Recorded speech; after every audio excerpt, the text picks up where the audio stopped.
सांगली शहरातील विश्रामबाग परिसरात अल्पवयीन मुलीवरील कथित बलात्काराच्या घटनेनंतर वातावरण चांगलंच तापले आहे। या घटनेच्या पार्श्वभूमीवर शिवप्रतिष्ठान युवा हिंदुस्थानच्या कार्यकर्त्यांनी आक्रमक भूमिका घेत शहरातील काही कॅफे शॉपची पाहणी केली। कार्यकर्त्यांचा आरोप आहे की काही कॅफे शॉपमध्ये अनैतिक प्रकार सुरू असल्याबाबत यापूर्वीही पोलिसांना वारंवार निवेदनं आणि तक्रारी देण्यात आल्या होत्या, मात्र त्यावर प्रभावी कारवाई न झाल्याने त्यांनी थेट मैदानात उतरून संबंधित ठिकाणी धाड सत्र राबवलं। या कारवाई दरम्यान काही कॅफे शॉप बंद अवस्थेत आढळून आले, तर काही ठिकाणी संशयास्पद वस्तू आढळल्याचा दावा कार्यकर्त्यांकडून करण्यात आला आहे। त्यामुळे परिसरात एकच खळबळ उडाली। दरम्यान अल्पवयीन मुलींवरील अत्याचाराच्या घटनेमुळे संताप व्यक्त करत संबंधितांवर कठोर कारवाई करण्याची मागणी करण्यात आली आहे।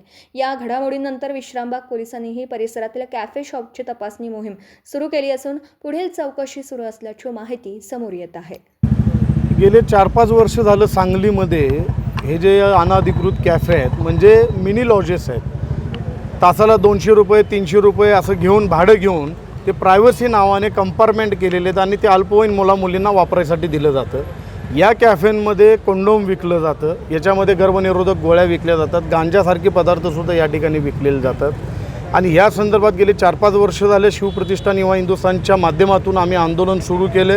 महाराष्ट्राचे गृहमंत्री मुख्यमंत्र्यांपर्यंत हे सगळं आंदोलन पोचवलं। त्यानंतर देवेंद्रजींनी संपूर्ण राज्यामध्ये अशा प्रकारचे कॅफे शॉप बंद करण्याचे आदेश दिलेले आहेत। मात्र गेल्या काही वर्षांमध्ये सांगलीमध्ये अनेक तक्रारी करूनसुद्धा हे कॅफे बंद होत नव्हते। 2 वर्षापूर्वी अशा कॅफेंची संतप्त जमावाने म्हणजे आपल्या कार्यकर्त्यांनी मोडतोड केली, कारण या सांगलीमध्ये आत्तापर्यंत 4 अल्पवयीन मुलींवरती बलात्कार झालेले आहेत। वारंवार माहिती देऊन सुद्धा अशी कारवाई होत नाही।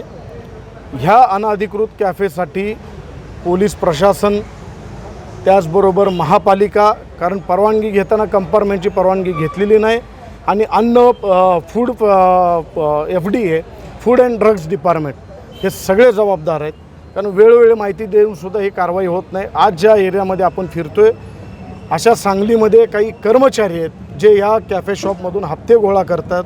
त्यांची नावं आम्ही माननीय जिल्हा पोलीस प्रमुखांना दिलेली आहेत। सांगली जिल्ह्याचे पालकमंत्री नामदार चंद्रकांत दादा पाटील यांना 8 जून रोजी भेटून आम्ही ही सविस्तर माहिती दिली।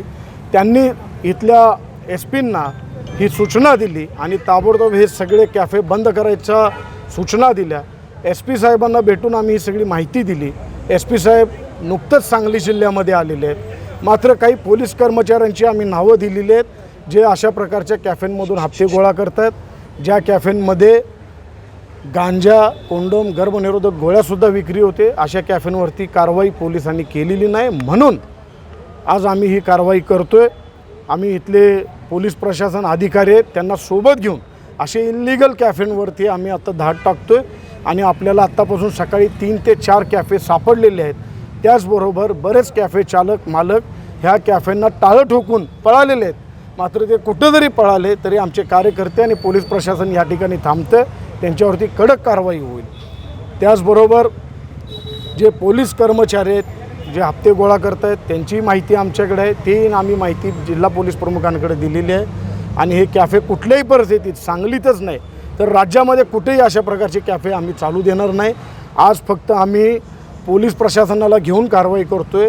ह्याच्यानंतर जर कुठले कॅफे आम्हाला दिसले तर कॅफे जमीनदोस्त करून फोडून टाकून पेटवून देण्यात येईल, एवढाच मी इशारा देतो। कारण हा प्रश्न आमच्या पुढच्या भवितव्याचा आहे। लहान मुला-मुलींना ID न मागता कमी पैशामध्ये अशी जागा उपलब्ध करून दिली जाते आणि आम्ही निवेदनामध्ये ही माहिती दिली होती की अशा ठिकाणी काही हिडन कॅमेरे आहेत जे आम्हाला काही ठिकाणी आता सापडले।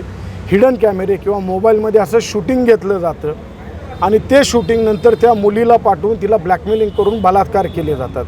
असे 4 बलात्कार आपल्या सांगलीमध्ये झालेले आहेत, राज्यामध्ये वेगळे आहेत। 4 बलात्कार गुन्हे दाखल झालेले आहेत। ज्या मुली पुढं आलेल्या नाहीत अशा शेकडो मुली असू शकतात।